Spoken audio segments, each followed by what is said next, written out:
한일전 이상으로 치열하고 완전 선수들 목숨 걸고 하고 온 국민들의 관심을 갖는 엄청난 라이벌 의식을 가지고 있는 축구 국가대표팀 경기가 있습니다.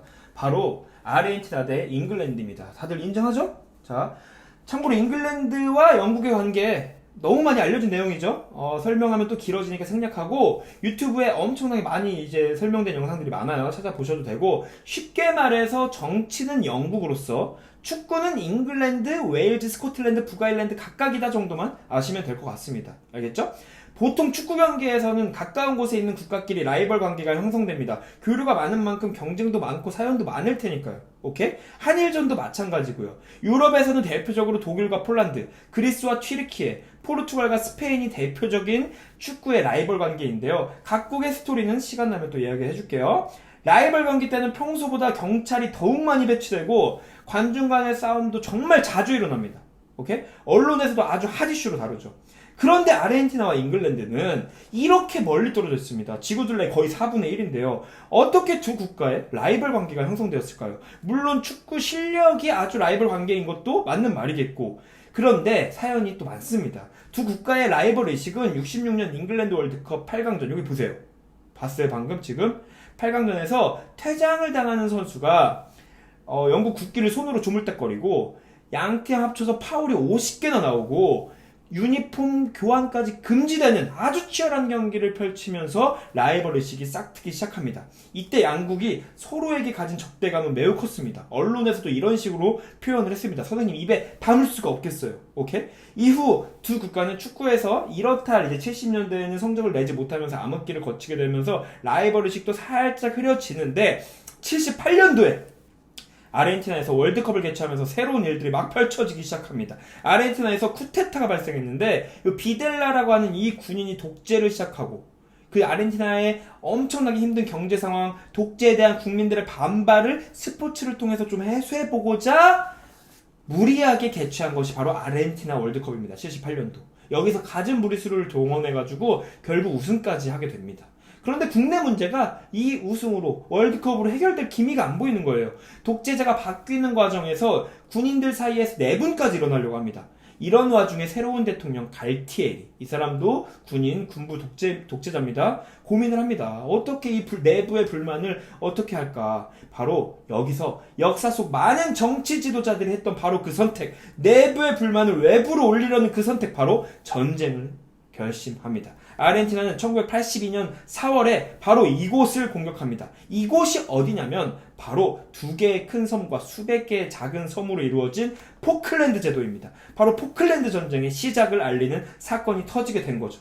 오케이? 이 섬은 아르헨티나와 가깝지만 역사적 스토리가 많아서 영국이 지배하고 있던 섬이었습니다. 그러나 아르헨티나도 1950년대 이후로 영유권을 주장하고 있었고, 군부의 불만을 외부로 돌리고자 하는 대통령의 전략상 침략을 하게 된 것이죠. 아르헨티나는 그리고 승산이 매우 크다고 판단했어요. 러일 전쟁 우리 배운 거 기억나십니까? 전쟁터는 가까운 게 짱입니다. 자기 본국과. 게다가 지금이 제국주의 시대도 아니고 얼른 점령해가지고 요새화시키면 영국도 인정할 수밖에 없다는 것이 아르헨티나의 판단이었습니다. 그러나 영국에는 당시 총리로 철의 여인으로 불리던 마거릿 대처가 있었습니다. 탱크탄 모습 완전 세 보이죠? 영국은 아르헨티나를 공격하기로 결정합니다. 엘리자베스 여왕도 불편한 기색을 비추긴 했지만 대처 총리는 매우 단호했습니다. 두 국가와 모두 동맹이던 미국에서도 전쟁을 말려서 영국에 전쟁을 하지 않으면 영국에 전쟁을 하지 말자고, 하지 않으면 안 되냐고 요청까지 합니다. 그러나 대처 총리는 미국에 이렇게 말합니다. 무슨 느낌인지 아시겠습니까? 좀 떨어져 있다고 우리 영토가 아닌 게 아니다. 미국 니네 그런 식으로 나오면 안 된다. 이렇게 이 당시에 미국에 말할 수 있는 국가 없습니다. 이분이 누구시라고요? 영국의 총리 마거릿 대처 총리입니다. 오케이. 영국은 육해공 3만 명, 함정 111척, 항공기 117기를 동원하여 포클랜드의 아르헨티나군을 공격합니다. 그리고 2달 만에 영국의 깃발을 다시 꽂습니다. 양국 통틀어 3,000명이 넘는 사람이 죽거나 다치고 양국은 외교관계를 끊습니다. 특히 피해가 컸던 아르헨티나에서는 국민들이 가슴 깊숙이 전쟁의 기억을 새겼고 이때부터 국제사회에 영국의 불법성을 외치기 시작합니다. 그리고 4년 후 멕시코 월드컵 8강에서 두 국가가 축구로 만나게 되는 것입니다. 경기장 안팎에서 양 국가의 팬들이 충돌하고 수십 명의 사망자가 발생합니다. 이 당시의 영상인데 영국 국기 지금 막 훼손되고 있는 거 보이시죠? 국민들 막 진짜 관중석에서 이렇게 패싸움을 진심으로 폭력적으로 하는 거예요. 여기뿐만 아니라 당시 멕시코 시티에서 사망자가 발생할 정도로 엄청나게 이제 충돌이 컸죠. 그리고 바로 요 경기에서 바로 마라도나의 다 보신 적 있으시죠? 신의 손골, 그리고 아직까지 월드컵 최고의 골 중 하나로 뽑히는 마라도나의 단독 돌파골이 터지면서 아르헨티나가 2대1로 승리하게 됩니다. 이 골을 대박이죠. 그렇죠? 신의 손은 좀 비겁하지만 이 골만큼은 부정할 수가 없겠어요. 마라도나가 경기 이후에 자서전에서 한 말입니다. 스포츠를 넘어서서 정말 많은 감정이 담겨져 있었다는 거, 그리고 포클랜드 전쟁이 정말 이 아르헨티나 국민들에게 가슴 깊숙이 새겨져 있다는 것을 알 수가 있죠. 당시 영국 신문입니다. 자, 헤드라인에 천재임의 사기꾼 이렇게 재밌죠? 젖잘싸가 약간 비슷한 게 여기서 등장을 하네요. 오케이? 여기부터 잉글랜드는 이때부터 축구에서 아르헨티나 꺾기 위해서 엄청나게 노력합니다. 엄청나게 노력해요. 그러면서 나름 성과를 거둔 게 이제 90년 이탈리아 월드컵 때 잉글랜드가 4등을 하는 거예요. 4위. 엄청나게 잘했죠? 물론 아르헨티나는 더 잘하긴 했습니다. 더 노력합니다. 여기서 그치지 않아요. 92년도에 프리미어 리그를 출범시키고 엄청난 투자를 하면서 세계 최고의 리그, 프로축구 리그로 발전시키죠. 그리고 98년 프랑스 월드컵 16강전에서 만나게 됩니다. 이 경기 때부터 선생님이 새벽에 일어나서 본 게 기억나는데 경기가 매우 치열합니다. 여기 뛰는 선수들 다 각국의 레전드예요. 바티스투타 먼저 선취골 넣었고요. 앨런 시어러 잉글랜드 레전드예요. 완전 대박이에요. 오케이? 그리고 여기서 데이비드 베컴 패스, 마이클 오웰 원더보이, 슈퍼보이 단독 돌파. 엄청난 골, 이것도 엄청난 골로 뽑히죠. 2대1로 역전. 이렇게 잉글랜드가 분위기를 잘 만들어가서 복수에 성공하냐 했는데 아주 아르헨티나 전략적인 자네티의 골. 이 4골이 지금 다 전반전에 터진 겁니다. 완전 후덜덜한 경기가 펼쳐졌죠. 그래도 나름 전반적으로 잉글랜드가 조금 우위에 있었는데 후반전 시작하자마자 엄청난 일이 터지게 됩니다. 잉글랜드의 초대박 에이스 데이비드 베컴이 방금 저 장면으로 퇴장을 당하게 돼요. 참고로 저때 넘어진 선수가 지금 아틀레티코 마드리드 감독인 시메오네예요. 시메오네. 이때 잉글랜드의 분위기가 완전히 확 다운되고 10명이서 이제 매우 힘든 경기 펼치고 결국 승부차기에서 패배합니다. 라이벌전, 복수, 실패하게 된 거죠. 잉글랜드 언론으로부터 베컴 엄청난 비난을 받습니다.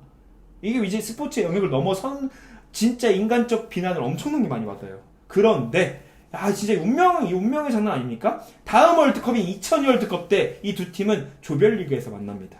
이 운명의 장난이죠. 오케이, 같은 조에서 편성됩니다.